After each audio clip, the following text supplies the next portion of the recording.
Dear participants, greetings. As a panel speaker on the issue of the effect of COVID on trade, I will be covering on two issues, the national trade and international trade. So we can see that the trade cycle of India as well as world is disrupted, and we can see the impact of COVID-19 on many areas, and one by one I will be discussing those areas and what measures are to be taken in those areas are to be done.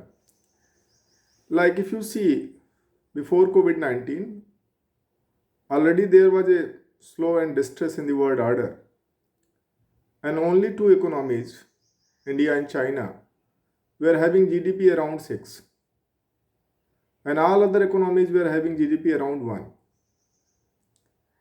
And in COVID, if you see, the general assessment of rating agencies like Moody and other agencies are that India is going to lose on a great scale in its GDP, but China will retain 5 around or 5% around. The European countries and American or Latin American countries and America, including America, will get a severe hit and its GDP will decrease around. It may go even minus. So the sectors in India which are severely hit in demand side and in supply side, we will see one by one. In demand side, there are three sectors which are severely hit. The first sector is the hospitality, the hotel, the restaurant, the eateries, the business of hospitality will be severely hit because as WTO has very recently and WHO has very recently said that COVID-19 is going to stay with us for at least 1 year till we make a vaccine of this. So the sector of hospitality is severely hit. The second sector which is severely hit is tourism. Many of the Indian states are reliant upon the tourism, and tourism is going to get a serious hit post COVID-19. Aviation is the next sector, demand of which will receive a serious impact because being highly contagious, there will be huge restrictions on traveling, indoor or outdoor.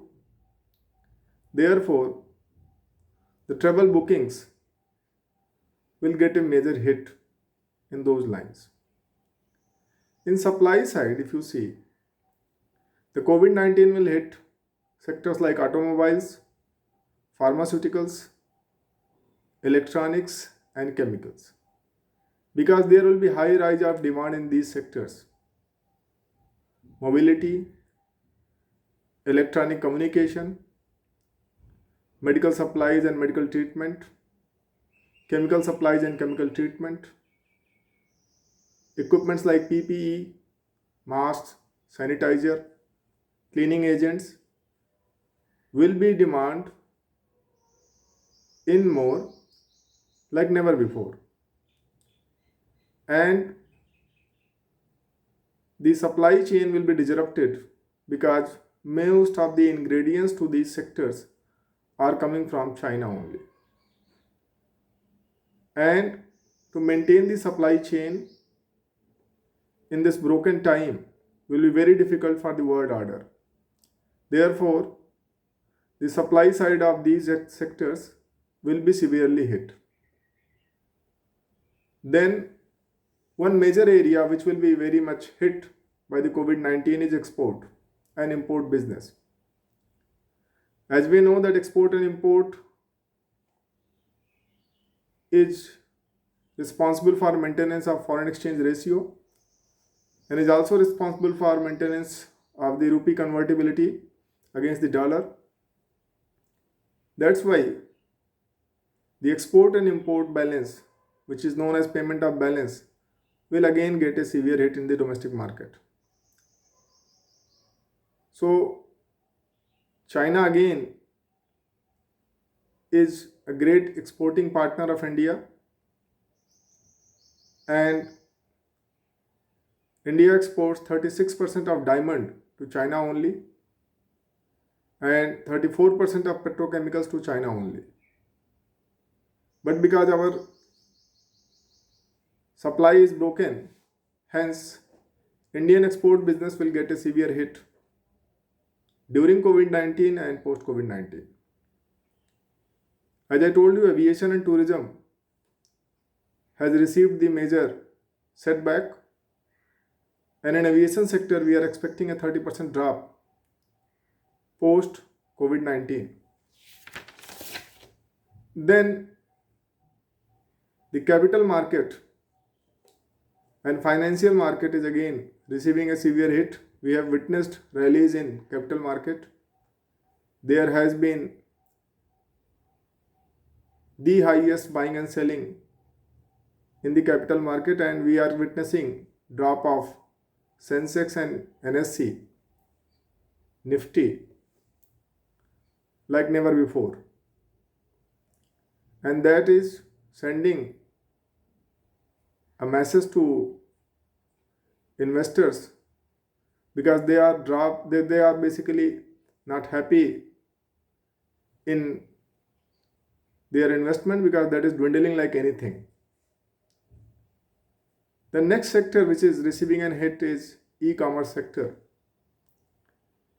E-commerce sector can work great in this time, but e-commerce sector greatly depends upon the shipper or shipment, and government has imposed huge restrictions on the category of non-essentials to be sold, transacted through e-commerce business.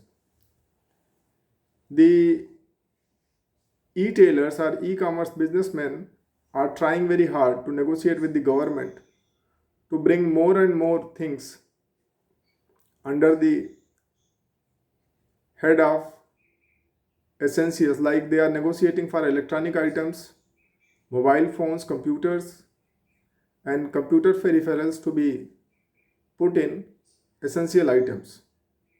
And the process is under negotiation with the government right now. Hence, it has to be chalked out by the government whether these items should be classified as essentials. But I see as a great opportunity for the e-tailers and e-business platform, and that's why there is good news. In the time when the people are losing jobs like anything, the companies like Amazon and Flipkart will be hiring more and more people in these sectors. The next sector is oil and petroleum industries. We can see that mobility and transportation is totally stopped, and there is a huge drop. There is very less demand of fuel, and there is huge crash of the crude oil prices. It has been never such low in the past decade. So oil sector is again receiving a severe hit, and how mobility will be secured post COVID-19 is a game plan for any economy. Education sector is going to receive a setback because even post COVID-19 the students will dare to join institutions overseas market. India has been a great supplier of students to overseas market. Millions of students, Indian students, go to Australia, America, and London for study, and even in European countries. But this year, they are planned to join overseas universities will receive a severe hit, and these universities has to switch platform. Maybe they go online, and students back in India can join those courses on online platform. So education sector is again going to receive a severe hit. Real estate